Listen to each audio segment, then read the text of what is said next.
Saya tidak tahu mengapa Awas merayakan di hari Valentine. Apakah para wartawan ini suka romantisme? Tapi yang pasti wartawan pasti genit. Wartawan itu pasti genit. Kegenitan mereka merupakan awal dari upaya mencari fakta yang kemudian dikonversi menjadi sebuah kebenaran jurnalistik. Itu refleksi saya. Dalam sejarah, Herodes Antipas, raja wilayah Galilea, pernah menanyakan kepada sang guru, apa itu kebenaran? Pertanyaan Herodes itu tentang kebenaran itu menyasar kepada kebenaran politik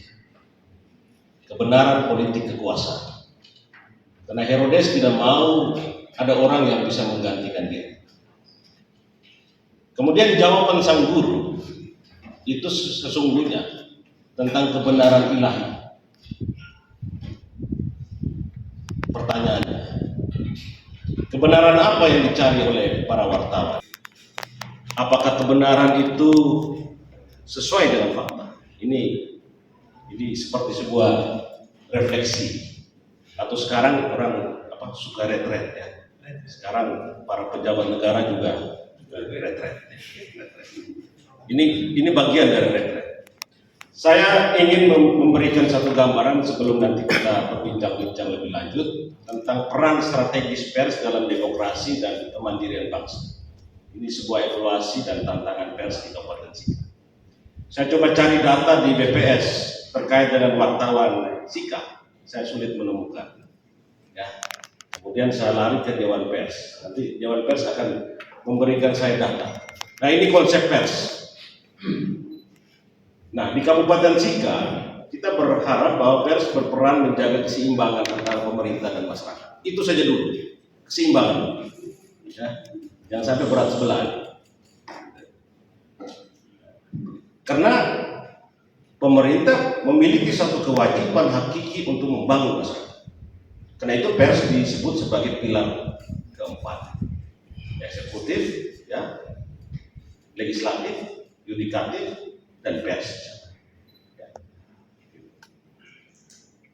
Nah, ini indikator yang dikeluarkan oleh Dewan Pers Indonesia. Indikator penilaian indeks kemerdekaan pers. Jadi pers yang bebas seperti apa ya?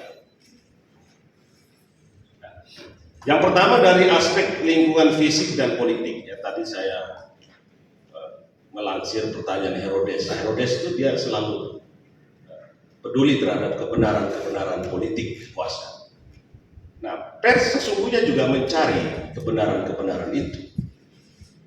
Nah, dalam indikator penilaian indeks kemerdekaan pers di aspek fisik dan politik, itu bagaimana kita menilai sejauh mana kebebasan pers dapat beroperasi dalam kondisi politik dan sosial yang ada. Kebebasan dari kekerasan dan ancaman terhadap jurnalis. Apakah wartawan Awas pernah mengalami mungkin minimal ancaman atau juga kekerasan? Kebebasan dari intervensi pihak eksternal, dalam hal ini pemerintah, bisa partai politik atau kelompok tertentu. Apakah para wartawan sudah bebas, ya, sudah merdeka, atau ada intrik yang dibawa serta dalam tugasnya sebagai seorang jurnalis? Nah, itu berkaitan juga dengan independensi dalam pemberitaan. Ini sangat tergantung dari sejauh mana kemerdekaan secara pribadi dan juga secara institusi. Kualitas pendidikan insan pers, sekarang sudah ada uji kompetensi bagi para wartawan. Saya biasanya juga sering ditelepon untuk ditanyai terkait dengan wartawan tertentu di wilayah Sika. Kemudian akses jurnalis terhadap sumber informasi, tingkat keterbukaan informasi publik, perlindungan terhadap narasumber. Saya kira teman-teman sudah sangat paham. Kemudian lingkungan yang kedua itu terkait dengan indikator penilaian indeks kemerdekaan pers. yang dilansir oleh Dewan Pers itu lingkungan ekonomi, di mana dari aspek ini mau menilai stabilitas dan kemandirian ekonomi media dalam menjalankan tugas jurnalistiknya.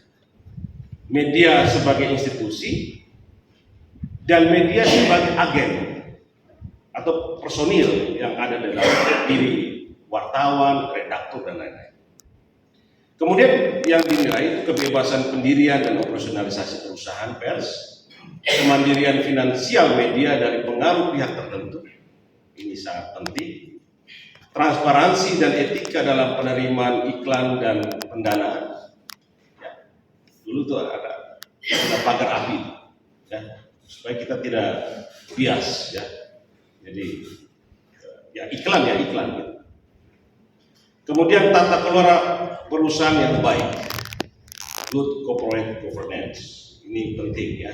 Jadi sebuah media perlu institusinya itu ada tata kelola yang baik. Kemudian indikator yang terakhir itu hukum, aspek hukum. Ini menilai sejauh mana hukum dan regulasi mendukung kebebasan pers serta melindungi insan pers. Ini penting sekali. Perlindungan hukum bagi jurnalis dari kriminalisasi dan intimidasi. Ya, ada di beberapa daerah tertentu itu memang wartawan selalu dikejar bahkan dibunuh. Ya, kita di wilayah Flores pernah di Lembata ya, wartawan menjadi korban. Ya. Kemudian perlindungan terhadap penyandang disabilitas dalam industri media. Kami juga termasuk kampus yang mendidik calon-calon wartawan. Ada satu mahasiswa kami yang difabel. Ya. Secara fisik dia kurang mampu, tapi dia baru-baru memenangkan lomba menulis review buku ya, dalam rangka Unipa Fair. Itu luar biasa. Jadi perlu juga pers yang inklusif, ya. Jadi mereka dengan kondisi fisik yang terbatas, mungkin mereka punya daya pikirnya luar biasa. Ya, boleh jadi seperti itu. Kemudian keadilan dalam penyelesaian sengketa pers. Sehingga saya mau menitip pesan kepada pengelola media supaya kalau memang ada calon wartawan yang dari difabel mau melamar, jangan ditolak. Ya. Jangan menganggap bahwa fisik ini tidak mampu, tapi ketajaman dia untuk mencermati fakta dan mengkonversi fakta menjadi sebuah kebenaran itu bisa dicoba. Kemudian kepatuhan media terhadap kode etik ini juga sangat penting, ya, kode etik jurnalistik dan standar regulasi. Nah, Dewan Pers membuat kategori seperti ini. Ya, kalau kategori sangat bebas itu nilainya 90 sampai 100. Ya, pers yang sangat bebas itu pers yang benar-benar bebas tanpa hambatan signifikan, jurnalis dapat bekerja tanpa intervensi politik, ekonomi atau hukum. Sebentar nanti teman-teman bisa sharing apakah sudah dalam posisi sangat bebas atau masih bebas 80 sampai 89,99 poin nilainya. Pers cukup bebas meskipun ada tantangan kecil seperti regulasi atau keamanan jurnalis. Kemudian cukup bebas 60 sampai 79,9, pers masih memiliki kebebasan tetapi menghadapi hambatan seperti intervensi pemerintah atau tekanan ekonomi. Nah, nanti kita di posisi mana ini? Ya, saya tidak menemukan di SIKA tapi di NTT. Kemudian agak bebas 40 sampai 59,9, pers cukup terkekang dengan banyak tekanan politik, ekonomi serta ancaman hukum. Kemudian yang tidak bebas itu 0 sampai 39,9. Itu pers yang tidak bebas, pers sangat dibatasi oleh regulasi yang ketat, ada sensor serta ancaman bagi jurnalis. Nah, kita akan melihat kira-kira kita berada di mana. Semakin tinggi nilai indeks kemerdekaan pers, semakin bebas pers dalam menjalankan fungsinya sebagai pengawas kebijakan publik dan penyampaian informasi. Ini watchdog, peran watchdog ini harus semakin kuat. Semakin rendah nilai IKP, semakin besar hambatan bagi pers, baik dalam bentuk sensor, tekanan politik, kriminalisasi jurnalis, atau kesulitan ekonomi dalam industri media. Ya, ini saya pukul halus saja nih, ngomong industri, tapi kadang-kadang juga kepada individu ya, menyasar kepada individu. Minta maaf. Kemudian kategori cukup bebas itu sering menjadi kategori yang banyak ditempati oleh provinsi-provinsi di Indonesia, termasuk NTT. Jadi kita berada di kisaran 69,96 itu di tahun 2024. Ya, cukup bebas. Dan kategori tidak bebas biasanya terjadi di negara-negara dengan rezim otoriter atau konflik tinggi di mana kebebasan berekspresi sangat dibatasi. Nah, ini diagramnya terus menurun ya. Ya, kita sebenarnya pernah berada di level 80 ya. Bebas. Tapi kita kemudian turun di tahun 2024.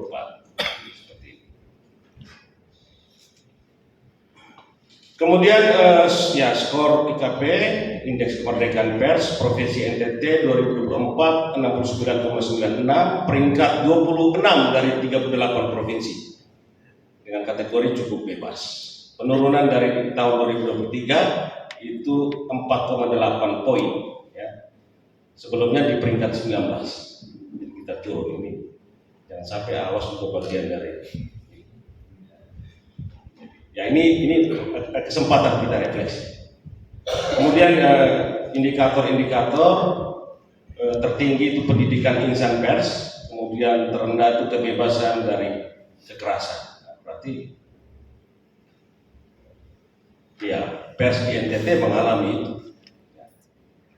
Kemudian dari aspek politik fisik itu cukup bebas 71,47%, ekonomi 68,11%. Cukup bebas, dan hukum 68,71% cukup bebas. Nah, rekomendasi apa yang mau kami sampaikan pada kesempatan ini? Yang pertama itu wartawan perlu meningkatkan profesionalisme dengan menjaga kredibilitas berita dan juga legitimasi jurnalis. Jadi perlu ada kompetensi, uji kompetensi dan lain-lain.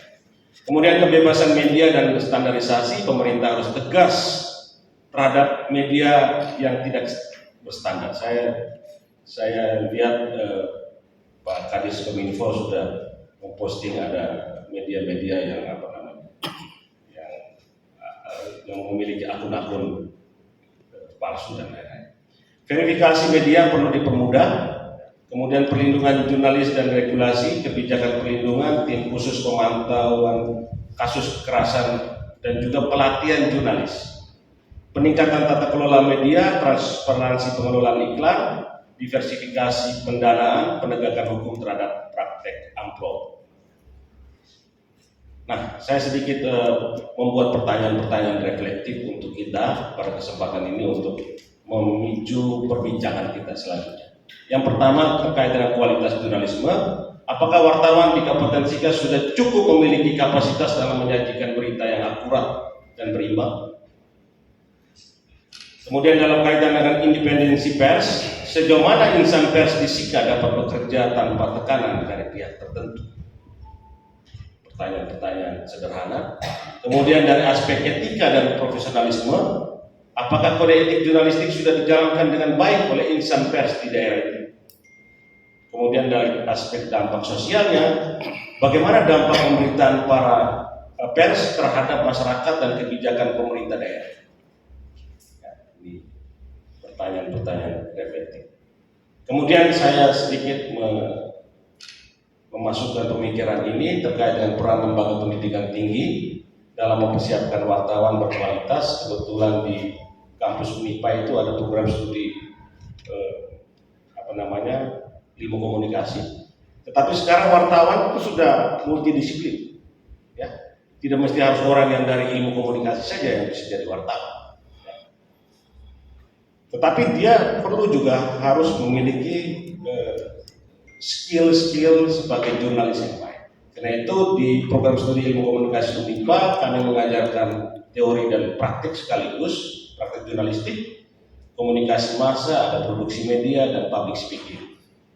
Dan kita membangun kerjasama dengan berbagai media. Kita terbuka dengan berbagai media Dan sekarang dengan program MBKM, ya, Merdeka Belajar Kampus Merdeka, itu perkuliahan itu tidak hanya dihitung di dalam kelas, tetapi ketika mahasiswa dilempar keluar kelas, mereka membuat berita, magang di media tertentu, itu dikonversikan menjadi SKS dan tidak perlu lagi harus kuliah dalam kelas. Nah, seperti itu. Dan itu satu semester bisa dihitung dengan 20 SKS. Mereka berhak 40 SKS. Itu kuliah di luar kampus, di berbagai tempat magang dan lain-lain. Itu program MBKM. Kemudian perlu ada riset dan pengembangan. Tren jurnalisme digital ini semakin kuat ya sekarang. Peran pers dalam pembangunan daerah serta dinamika media sosial. Kalau dulu orang bilang wartawan itu kulit tinta, kemudian berubah menjadi kulit disket, ya. Sekarang kulit apa lagi? Tidak kulit lagi sekarang. Ya. Baik, kemudian pendidikan etika ini penting terkait dengan kode etik jurnalistik. Kesimpulan saya adalah pers yang kuat adalah pilar utama demokrasi dan pembangunan di daerah. Kabupaten Sika memerlukan pers yang berani, tidak hanya berani, juga profesional dan berorientasi pada publik. Saya membaca Bill Kovac, ya, itu tujuan daripada pers itu untuk rakyat. Ya, dia berpihak kepada rakyat, dia kembali kepada rakyat. Hampir sama dengan DPR, ya. Dari rakyat oleh rakyat untuk rakyat. Ya, pers pun demikian. Universitas Nusa Dipa berkomitmen mencetak insan pers yang berintegritas. Tema awas kemarin, hari ini, dan esok sebagai refleksi dan masa depan jurnalistik ini menjadi hal yang menarik untuk kita perbincangkan. Sekian dan terima kasih.